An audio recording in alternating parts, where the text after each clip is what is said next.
Thank you so much for coming. This is Connecting Next Generations to the National Strategy. The reason we brought you here today is really as a celebration. We're celebrating a sort of transition in the NSxNG programme, which is really marking the pilot phase of the programme where we've been experimenting, trying out new tools, and moving into a new phase where we're really trying to scale and institutionalise this work. So today we're here to celebrate that. We're also here to hear about it and learn about what we've been doing, and then to come together in discussion and try and work out how we can all collectively get involved in building that next steps of the programme.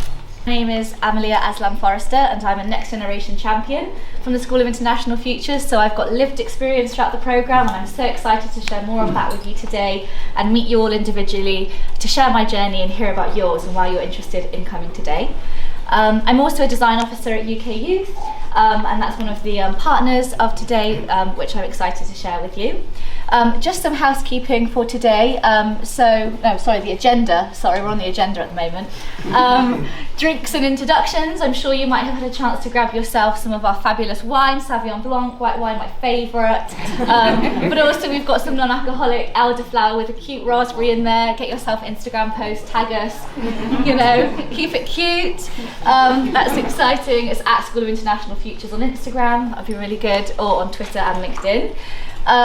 We're also going to be next moving into conversations about what the programme actually is, and Finn will be taking us through that. We'll also hear some highlights and lived experience from some of the champions here today, so I think that really brings the programme to life.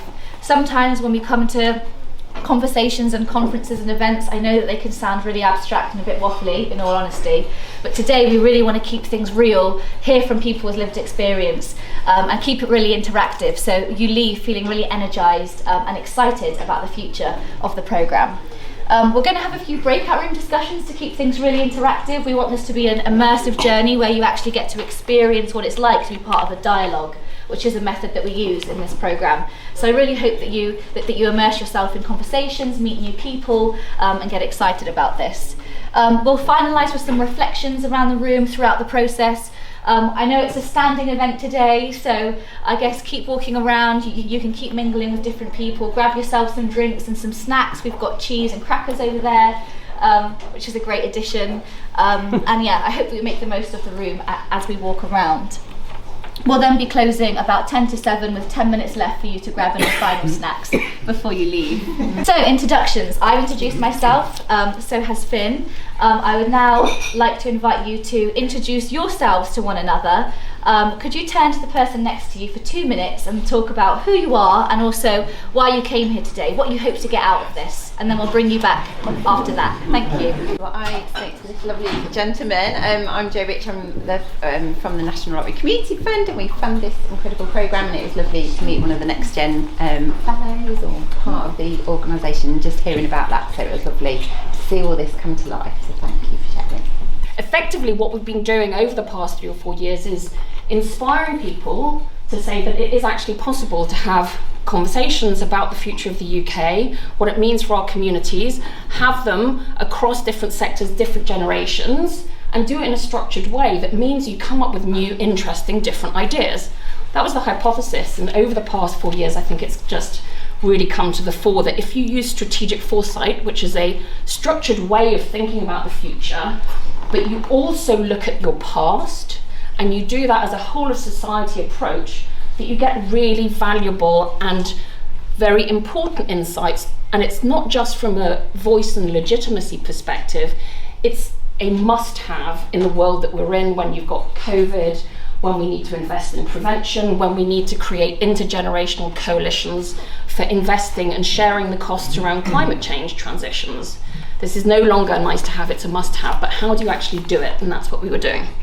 In addition, from one side to another side, I was talking to someone who runs the Gloucestershire NHS service, and she was saying that some of the most interesting things that they're doing at the moment is prescribing for warmer homes.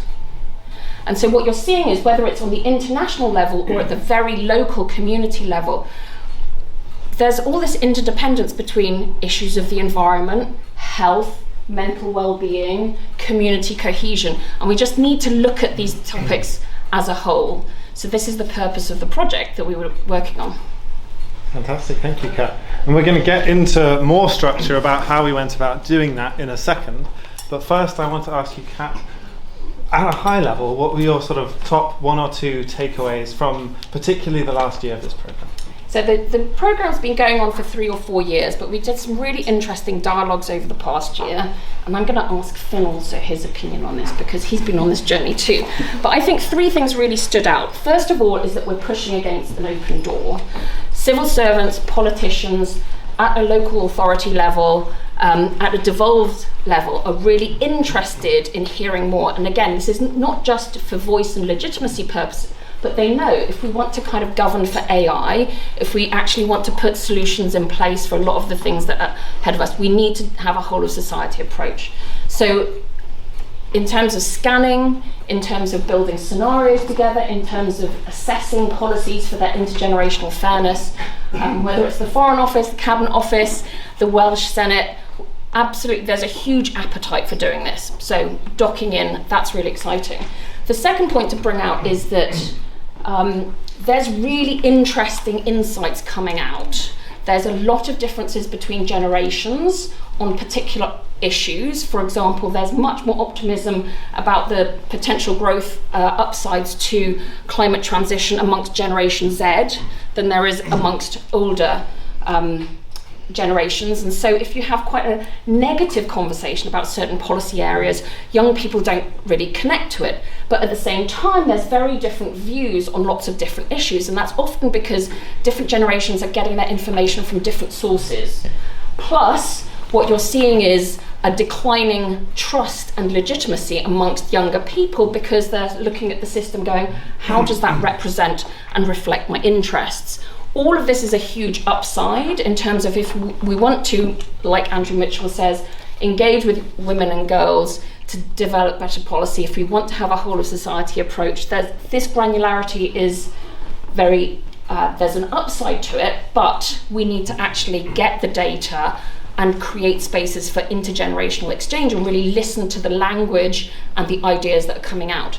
The third final point I would say is that, and I do believe that this generational issue is the next frontier of democracy that we're going to have to start engaging on. And it is one that's being weaponized by the right if we don't step into this. And for example, there's a whole huge number of big investments that are happening, whether it's the Bridgetown Agenda, where big investments and consequences that are going to play out only in 20, 30 years' time are being made today without due consideration of what the longer term consequences are, or even bringing the voices of those citizens that are going to be alive then into the conversation now. That's a huge opportunity for the UK, right? Because the UK is actually doing a lot of innovative work on this agenda and can lead it. So I hope that when we're leading to the Summit of the Future, for example, that this is something that the UK can lean in heavily and champion globally. But what about you? What did you think? I feel like you've stolen some of my thunder there, Kat, some of those points.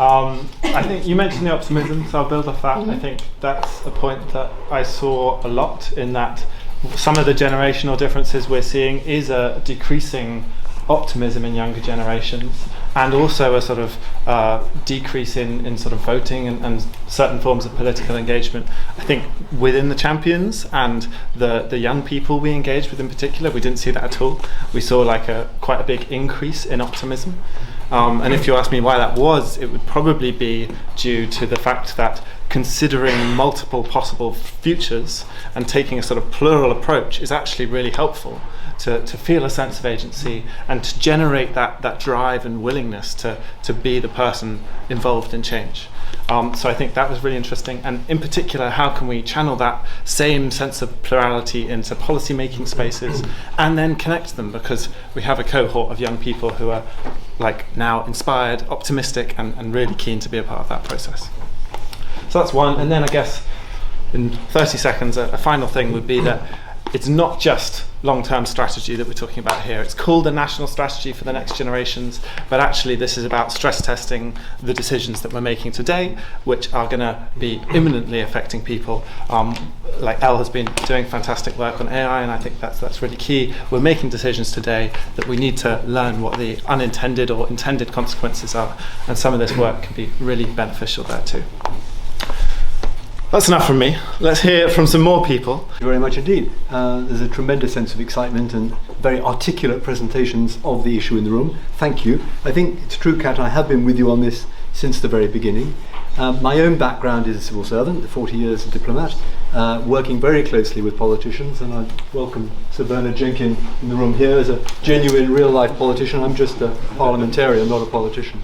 And let me say one thing.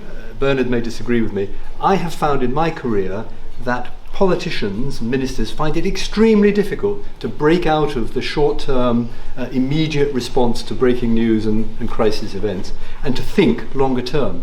I mean, it's not that I think they don't believe that that's necessary, it's just in the life of a modern democratic politician, you are constantly being forced to respond, riposte, rebut in the instant, and you haven't got the headspace to think about the future very much.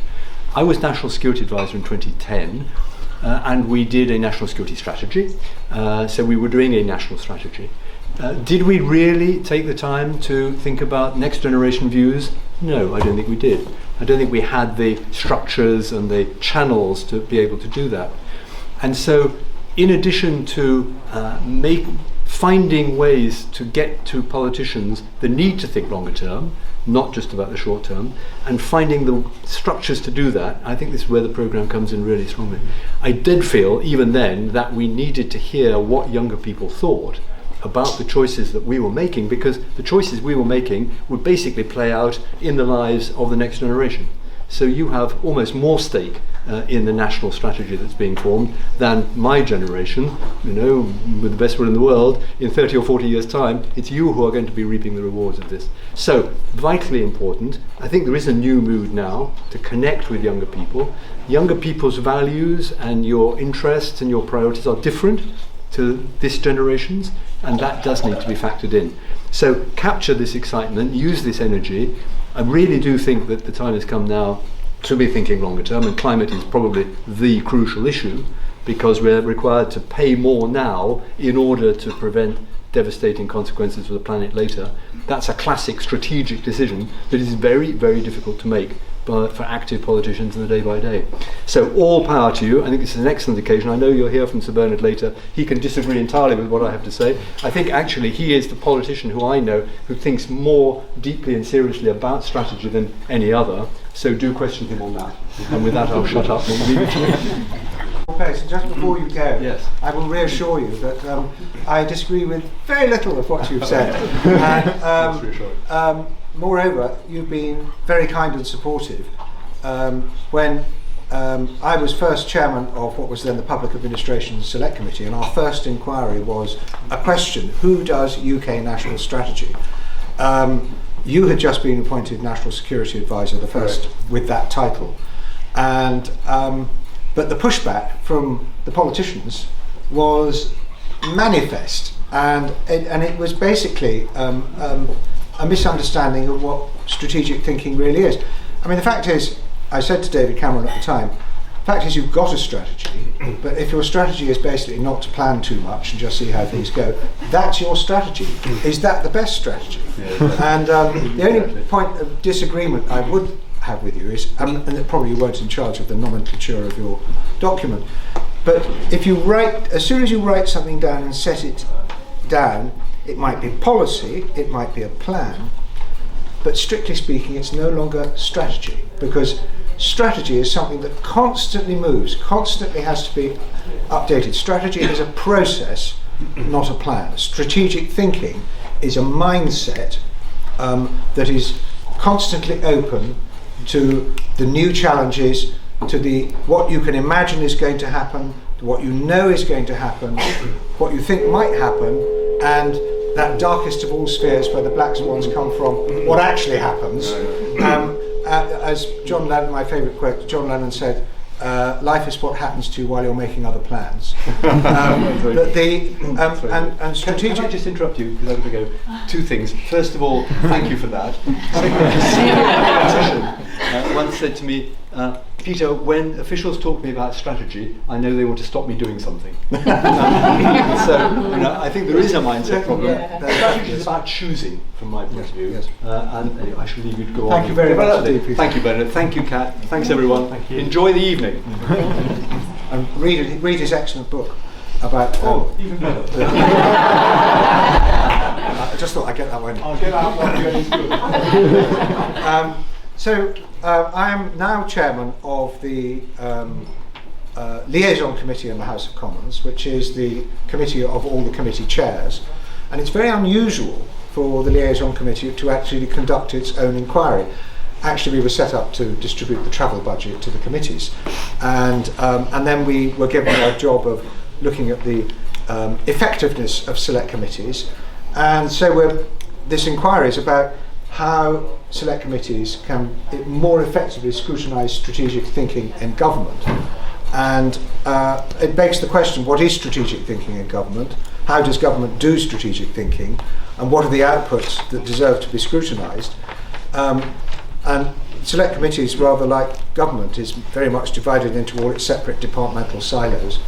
So you've heard me describing what strategy. I think I'm going to cut to the chase. And by the way, I so admire what Kat has achieved. I so admire what Kat has achieved that I made sure that she was appointed an advisor to my committee, and she's now advising us on this inquiry. So everything you're involved with that's supporting Kat is feeding into this inquiry process. Though if you're burning to write some evidence for us, please don't hold back and be deterred by the fact that the date has passed for the submission of evidence. And we're particularly interested in this new generation's aspect of it, because very often when you start talking about strategic thinking in government, you finish up with a lot of old men in the room saying things were much better in our day. Pache, and the dialogue with young people is left out, which is a shame on many fronts, not least because as Peter was talking, there's a huge amount of energy to be captured from the engagement with young people. Secondly, who are we doing this for, except the next generation? As Andrew Mitchell said, I don't think he really understood the significance of what he was saying. Incidentally, sorry to disappoint you. It's okay. But, he wrote it down. That's what I care about. And third, unless governments produce programs, that is not just policies but ways of getting stuff done, which is what strategy is. Strategy is not policy. The National Security Review, the National Security Strategy was, this is the government's policy, this is what we're doing. What about the implementation of that? Look at the National Security Review and the refresh. There's an awful lot of theorising. Well, where's the beef? Who's going to make it happen? Is the money there to make it happen? Has this policy been written with what the limitations of funding are? Because a very shorthand definition of strategic thinking is reconciling ends, ways and means. What are the ends in the context of what means you have available, and how you're going to achieve those ends with what you've got available. And of course what you've got available is about context and keeps changing and everything. So that we're looking about basically three buckets of possible recommendations. One is to get people thinking in government. We need some recommendations about how to get people to understand what strategic thinking really is. It's not about, oh, I've written it down, here it is, it's all done, which tends to be what people think in business. Oh, I've got a strategy. And you will see Whitehall is littered with strategies for this, that and the other. But they all mean nothing if they're not joined together and in a national strategy. So what is, just as I've explained, what is strategic thinking, what is the quality of strategy, and what is the cultural change that needs to happen in Whitehall? So however bad the politicians are, the professional civil servants are still going to push these bits of paper in front of politicians and say, look, these are the big choices for the future, this is the work we've done. And so often that work is not done. I mean, we're seeing that coming out of the COVID inquiry. Certain possibilities for a pandemic were exercised. They had a big exercise.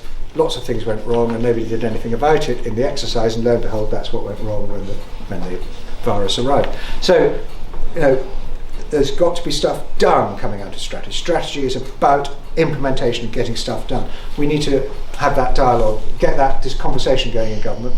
And secondly, we need to teach it. Sorry, I'll be quick. We need to teach it. How do we teach it? We dismantled our National School for Government. Where do we start teaching this? And it needs to be taught from the bottom up. Every new entrant needs to be distilled with this enthusiasm for strategic thinking and realise it's the most important thing a permanent and impartial civil service does. And third, what are the machinery of government changes? Now, lots of people talk about machinery of government, process changes, and there are bits that work well, bits don't work. Look at the Joint Intelligence Committee, brilliant, keeps putting bits of paper in front of ministers they don't want to see, but they have to look at them. Or the GCHQ at Cheltenham, absolutely brilliant operation, very strategic, very, one might say unaccountable, because it has to work in such secrecy. But how do you reconcile all the democratic and transparent bits of government with that kind of operation to get stuff done? And what procedures and processes do you need in Whitehall so that you've got more capable leaders creating very big cross-departmental teams to implement stuff that is vital for our national future? Thank you very much. Generations Commissioner rather than a minister, so outside of government, looking in and I suppose challenging them on exactly the points that Bernard was raising. And I think that from the perspective of the next generation Z, Generation Alpha, even if you don't believe in the ethics and the moral case for listening to the next generation, actually they often have much better ideas than the current generation, so it actually makes complete sense to be listening to them anyway. And I think, in terms of what I know about future generations, our younger generations, and so on, they might talk a different language, perhaps to the current generation. I think they're buying their fresh crepes from Vinted. If you don't know what fresh crepes are, that would be your trainers or your shoes. I think they're finding everything a little bit spenny at the moment. Spenny means very expensive. And I think they find politics and the political system very long, which basically means tedious, boring, and not much is getting done. And I think quite rightly, in fact my own kids have said this to me, that, well, aren't they all waste men? Now, if you don't know what that means, then Google Stormzy in a school and you might see quite an amusing little video where a waste man basically means, well, you should ask our next generations if you don't know, but I'll tell you anyway. A waste man is kind of, isn't it all a waste of time? Isn't it all a waste of space? What is it that they're doing? Stormzy goes to a school to talk to some primary school children, and one little boy says, "Why is it you hate the people who collect our rubbish, Mr. Stormzy?" So a different type of waste. But the point that I'm making here is whatever the language that our next generations use, they are actually calling us out. They're calling us out in COP this week. They're calling us out, I think, in terms of the cost of living crisis. They're calling us out in terms of the lack of opportunities to get into decent work, and so on. And you've only got to turn on your social media feed to see any of those news headlines in the news just this week, as I said, from COP, from the COVID inquiry. The big, razzle dazzle around the COVID inquiry is, what did Rishi Sunak do or not do? But actually, the big underlying question of the situation that we found ourselves in COVID is the fact that absolutely we could have predicted which communities would be hardest hit. And we've known that for a long, long time, and yet we have not taken any long-term interventions and long-term strategy to actually deal with any of that. So for me, those are some of the underlying issues. But to move on to the kind of more positive, I guess, the importance of having a strategy for the next generation, and the fact that Wales, as a relatively small but ambitious and progressive country, does indeed not just have a strategy for the next generation, but has a law for the next generation, the Wellbeing of Future Generations Act, which was passed in 2015 and commits our government, and not just our government, all of our public sector institutions, to demonstrate how, when they're taking decisions, they're meeting today's needs without without compromising the ability of future generations to meet their own needs. Also setting out a long-term vision for our country. Now, you wouldn't think it was revolutionary for a country to have a long-term vision, but it's completely revolutionary.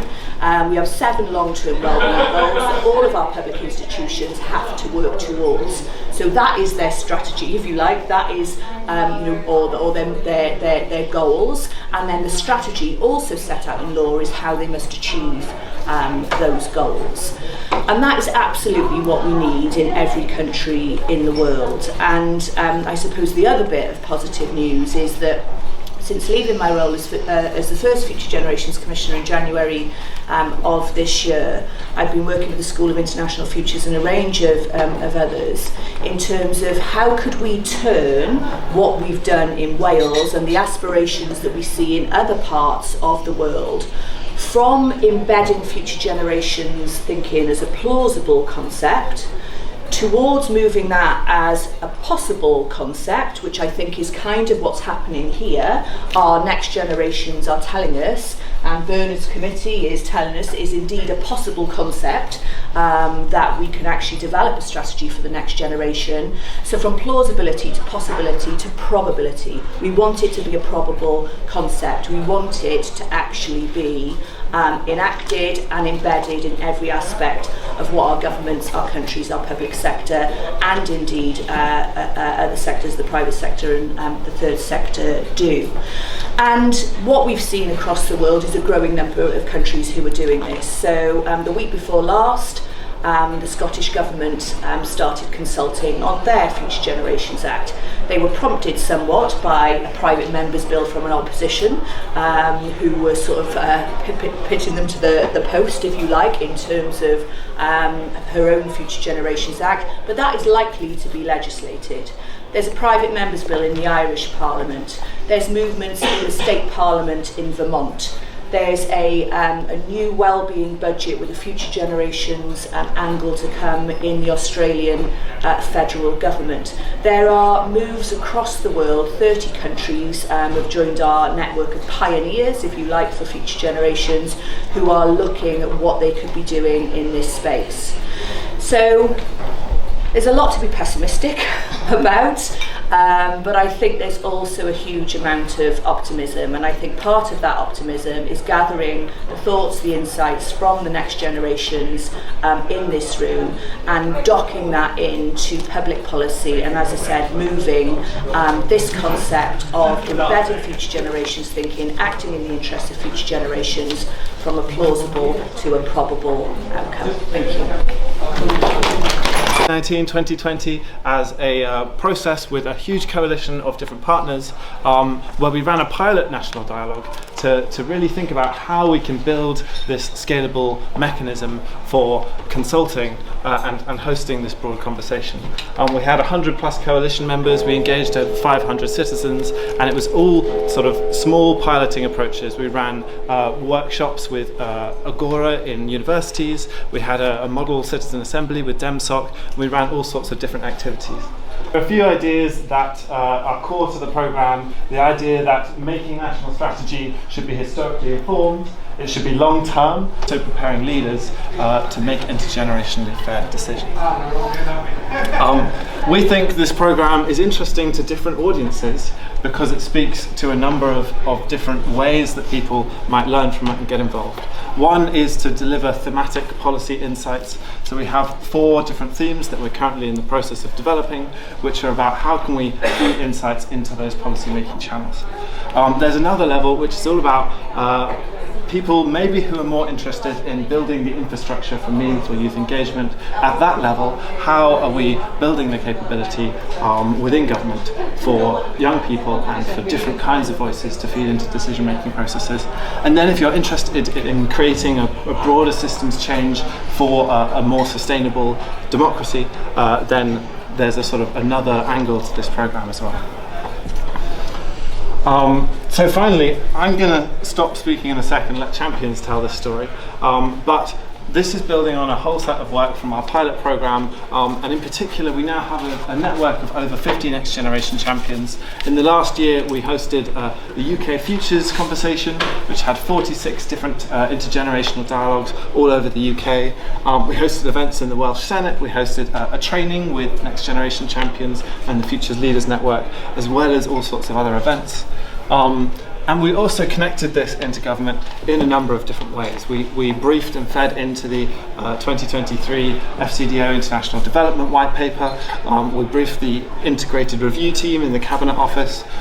In the pilot programme, we fed into the JCNS Biosecurity Inquiry, as well as we held a roundtable with the Commonwealth Parliamentary Association, briefed the DSTL, Horizon Scanning teams. It's feeling like a long list of things at the moment, but this is just to say that we've had some really exciting events, and I think I'm going to start by passing over to Niroshan, who's over there. Everyone can turn to Niroshan. I ran a dialogue in Cardiff around the future of democracy. So all the terms you've already heard about being not engaged, boring, why does it matter? We had a conversation around that, and as you can imagine, lots of radical ideas came out as a result of that. But one thing that mattered was that they felt they weren't valued, and that was a constant theme throughout the conversation that I ran. It was a diverse group of young people. The community that I live in, it has spoken over 50 different languages, come from all over the world. It's a docs community, so they felt they weren't valued as part of the conversation. It's about, okay, how can we change the system so that you feel heard? Taking that forward, some of the work I did was part of a board on the Welsh Centre for International Affairs, a small charity, but thinking about what are active global citizens, and influencing board members to think long term, especially when they're retired, is a hard challenge. We had a really productive conversation, done some futures exercise, and we're now on the path to making a long-term strategy in terms of what makes active global citizens and what can Wales do to influence global issues across the world. Following on from that, some amazing pictures on the board there, but we held a conversation and activity in the Senate where we launched a Welsh Youth Futures Hub. Part of this is a mechanism for civil servants to tap into, to run conversations with the next generations. The amount of emails I had after that event, it was insane, because civil servants didn't know how to connect with young people on the ground when it comes to making policy. So part of that hub is to give them an avenue to say, look, we're here, we want to listen to you, we want to work with you to shape the future generations. So that's some of my work. I'll pass back to Finn. So I'm Elle, and as you may have heard, I work in the tech and AI space. And this really helped facilitate some of the dialogues, because these issues didn't just come up in the technology conversations. They came up in economy with concerns around automation. What's the point of training for a job if a robot's going to be doing it in 10 years? It came up with climate change and transitioning and changes. It also came up with democracy for deepfakes and political interference. So there's all these concerns, and then I want to share with you 4 opportunities that have then come from these dialogues. So first of all, I shared this with CPA, and it was great to talk to parliamentarians all across the world in the Commonwealth. I briefly went to Tanzania for 6 months volunteering, so it was also great to try and practice a little bit of Swahili from the Kenyan parliamentarian. But it was just so amazing to hear all of the concerns, not just for young people, but the intergenerational aspect too. And then I enjoyed this experience so much that I actually applied to CPA UK in this office here to do some work experience in September, and I got to use some of these experiences from the dialogues and help facilitate a training plan for MPs and lords and parliamentarians here on the dangers of deepfakes to diplomacy and democracy. Then I was invited to the scientific advisory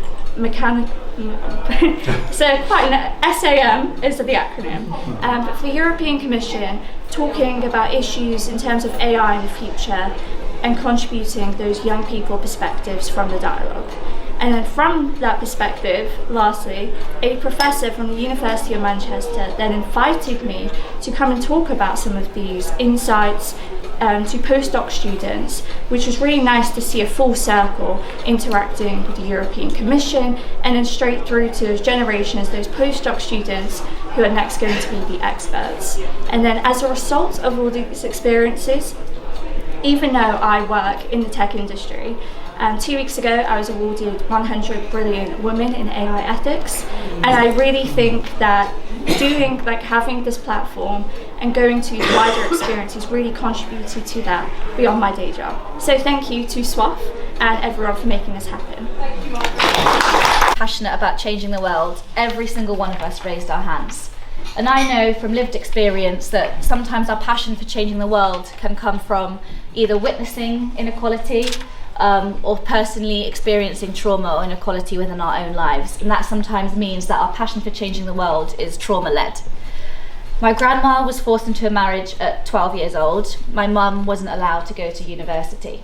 I'm the first person in my entire ancestral line to be studying a master's in international development and women's rights, which was totally inspired from me being a Next Generation champion with the School of International Futures in their pilot programme. I applied as a gender equality activist and youth worker who has been accidentally doing foresight over the last 10 years. I've been delivering workshops in UK schools since the age of 16, asking young people, how do you feel about gender and racial inequality? What's wrong in your community, in your society? What would you like to change in the world? What do you want the future of the UK to look like? How can we better meet your needs on topics like forced marriage, honour-based violence, female genital mutilation, sexual assault, sexual harassment, and many more topics related to gender and racial inequality. From this, I have now received the tools, training and support from the School of International Futures and have received the Next Generation, what's it called? That's the acronym I never get right.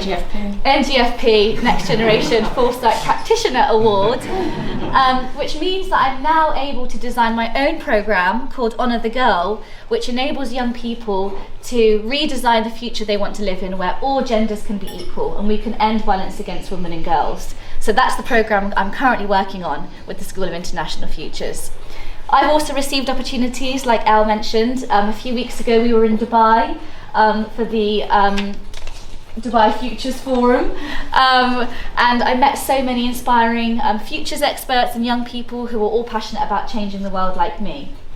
I also went to Rwanda recently and engaged in a design sprint where we could use our combined lived experiences to design the future of the world. And I actually used foresight as a technique which I brought to this programme, which I would never have had the knowledge or skills to do had I not been a champion myself. So thank you so much, Kat, Finn and the School of International Futures for all your support and enabling me to help younger versions of myself finally live in a world where they are free, safe and independent and safe from harm for those girls that I would really like to change the world for. So thank you so much. I conducted some dialogues on a range of topics from economic policy to conflict and security, democracy and governance. And my main takeaway from it was that it gave me valuable insight into how different generations approached emerging issues, particularly in sectors that are developing or are changing, like AI or climate change.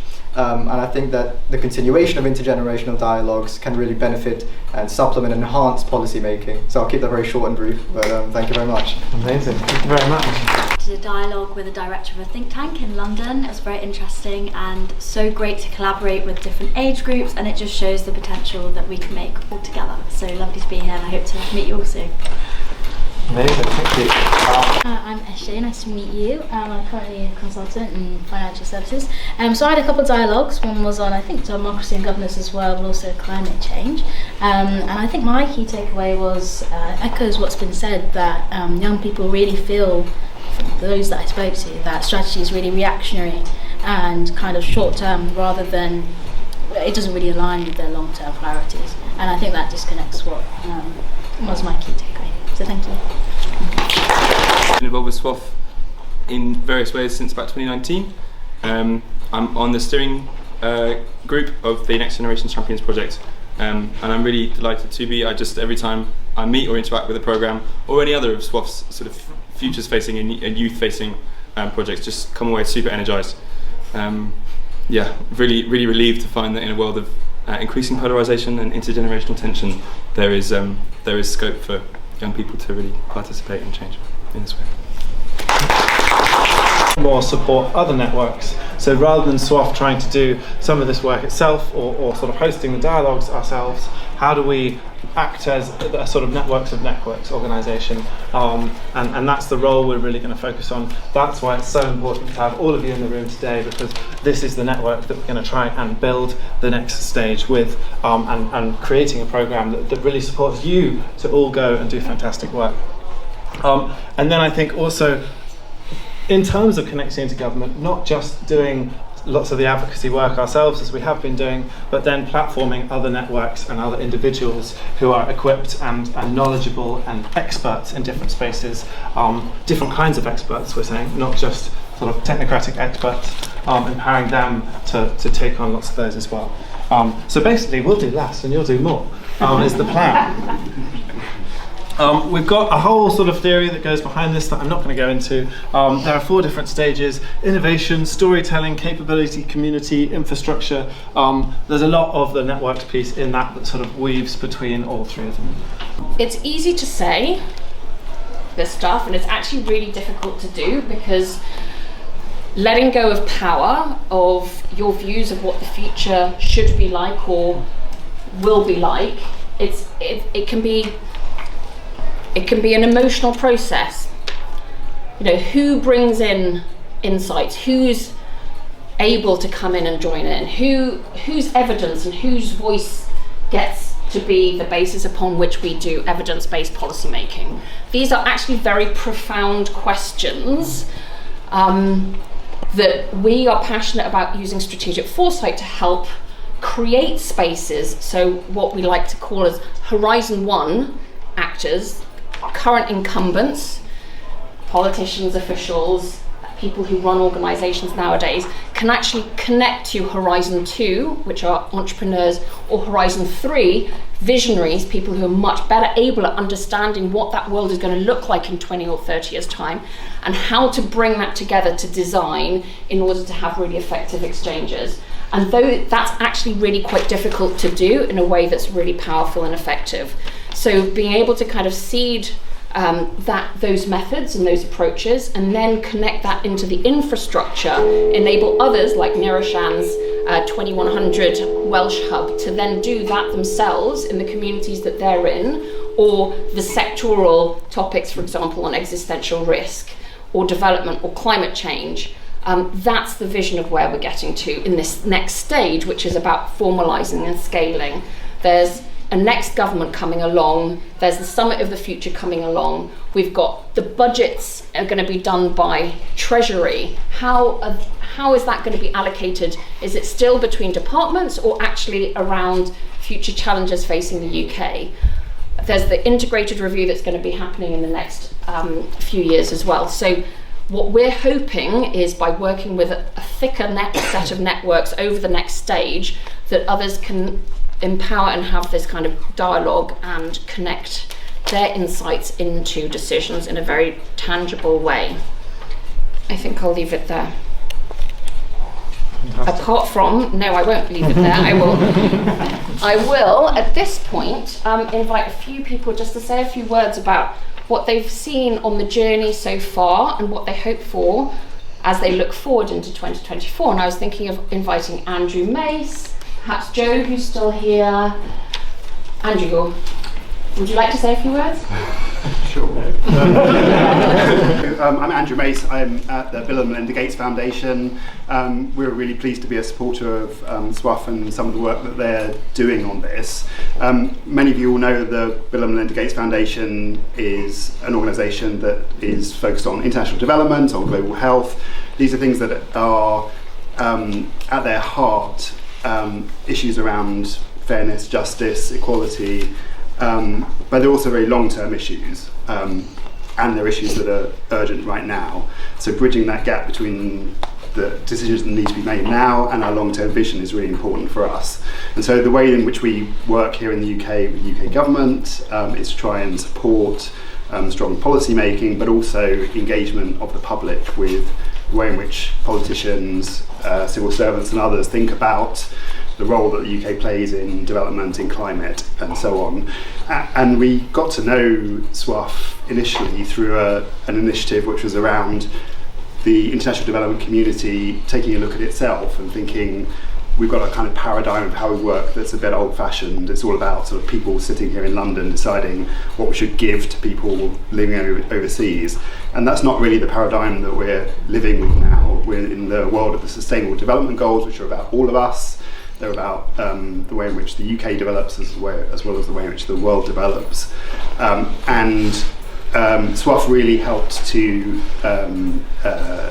with that kind of vision process within the international development community to look at things in a different way and bring in new voices. And so we've kind of now sort of sprung out from that initial engagement with the something quite narrow within the international development community, and now looking at how we can support this wider vision of how young people's voices are heard in decision making in the UK. So really pleased to have supported you on the journey so far. I'm really looking forward to the next stage as the UK thinks about with an election and things coming up, lots of decisions to be made. We want to make sure that that long-term vision, as well as the kind of urgency of justice now, are built into those things. So really pleased to be here. Thanks. Look, I almost didn't come this evening because my challenge is I have these two small children, and life at this point for a couple that's professional and that needs to be, if we're going to try to give them the upbringing that we were lucky enough to have, it all just gets a bit much, and the Christmas holidays have started and it's incredibly hard to carve out time. And that's something that I often think about our generation. I'm not sure about the inheritance that we have received from the generations that went before us at all. I sometimes wonder about that, but I sure as hell want to pass something better on to these two children that I've got, and that's why I'm here. So over the course of my civil service career, and particularly in work that I was talking to our group about actually, that I've done over the last 3 or 4 years on our culture across government, it's become just increasingly obvious to me that the biggest flaw of our would-be wonderful system of running ourselves as a society is that we've kind of lost the power to listen to each other and to join the dots, to sort of make connections, to collectively understand what it is that it's most important for us to focus on, and then to articulate that and to come together around actually making productive change happen. And so that's why I'm here, because nobody has done more than Kat since you've managed to actually escape from government, which is the thing I most admire for it. Nobody has done more than you to try to join those dots, to try to give some of the unheard voices in our society a platform, and to bring that in just really, really useful ways. And I want us to respond to that. And so I was really, really delighted to have our conversation in our little group here. I hope it's something that we can carry on, because I see it as being part of my duty as a public servant to make us able to listen to these voices and to make us respond. So thank you, keep it up. I'm looking forward to seeing where we take this country. And I'm the head of Youth Voice at the National Lottery Community Fund, so we are the largest community funder of youth activity outside of government. We've just launched our new strategy back in June, and one of the key missions is children and young people. My role is about looking about how we as a funder lead others to involve young people and youth voice in the work that we do, but also to see incredible initiatives like this. So we're really proud to be a part of this journey, but also just to listen and make sure that we are able to create the platforms across all the different work that we do. One of the things that really excites me here is we fund thousands of grassroots organisations doing incredible work in the communities, and how can we draw those voices into platforms like this. So thank you for having us, and it's great to see this developing. Net zero 2035. Note the date, not 2050. How we create a 10-year politically plausible plan that is socially just and nature positive in terms of delivering on the scientific outcomes that we see in the context of climate and nature. Now, when I accepted this role, which I accepted because I was commissioned by both the Welsh Government, of which I was a member for many years, and Plaid Cymru, one of the opposition parties, it is because, as Kat said, this now means that the Senedd in Wales, the Welsh Parliament, that 2/3 of its members are in principle prepared to support action to deliver by 2035. Now, I wish we were getting that out of the COP, because we have the climate issues, along with the nature issues, are the biggest, just simply the biggest problem that we have facing us. And I'm acutely worried that 3/4 of young people are demonstrating mental health issues as a result. I'm deeply worried that we are not factoring this in to our schools, to our colleges, to our universities. But I'm deeply hopeful when I stand in a room like this. I was deeply hopeful when I was in my 4th year of judging for the next generation foresight practitioners. The extraordinary young people who are out there, who want to make a difference and who want to help others to make a difference. This has to be one of those moments where we turn a movement into a real movement for change. What SWAF does generally, what the next generation foresight practitioners do particularly, goes back to the very first Earth Summit in 1992. Remember on number 28 now. In 1992, which is when sustainable development is development that meets the needs of the present while not compromising on the ability of future generations to meet their own needs. Now, the only reason we have a Wellbeing of Future Generations Act in Wales is those of us who were in power at the time were not prepared to give up on that sentiment. And nobody should give up on that sentiment, because that's about current and future generations. It's about my mother and my grandson and generations beyond. And I want to congratulate SWAF and the future generations practitioners on the extraordinary work that you can do together, and anything I can do to help. And if you want to give evidence on 10-year plans, and there's not that many people able to give us evidence across the world on actually a 10-year plan to deliver on the appropriate energy, building, transport, food, education, skills, future of work challenges. So be part of that movement that helps governments move quickly onto this new agenda. Words that have come out are words like coalition, making a movement, intergenerational, and it's the bipartisan nature of getting politicians aligned. And I think this is the big opportunity that we face at the moment, is over the next 12 months we can actually roll our sleeves up and make this a bipartisan request, have ideas around the infrastructure amongst officials of what to do differently to scrutinise policies for long term, but also to build coalitions with academics, with the business people in this room, across civil society, to actually really make this into a movement as well as a moment. So over to you. Okay, thank you. Okay, so we're coming near the end of today's gathering. We have about 10 minutes left. I'd like to give you enough time to grab snacks and last minute drinks towards the end. So if I can just invite you to spend 1 to 2 minutes with the person next to you to think about, you've just heard the history of the programme, you've just heard from champions as to our lived experience in the programme. You know that we're designing the next year of the programme, and I'd like to invite you to write on your post-it note what you would like to bring to the programme, either as an individual or from the organisations or communities that you represent. What is it you would like to bring to the programme, and how would you like to get involved? If you could please put your name on the post-it note so we can see what it is you want to bring and how you'd like to be involved.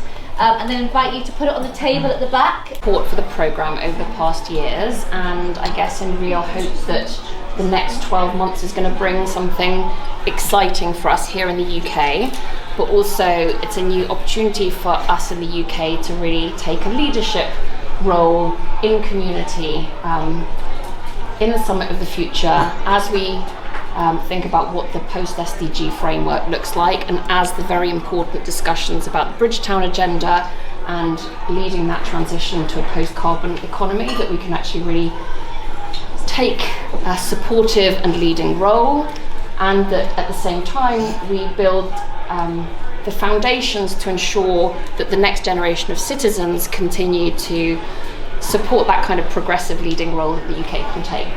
So that's my hope.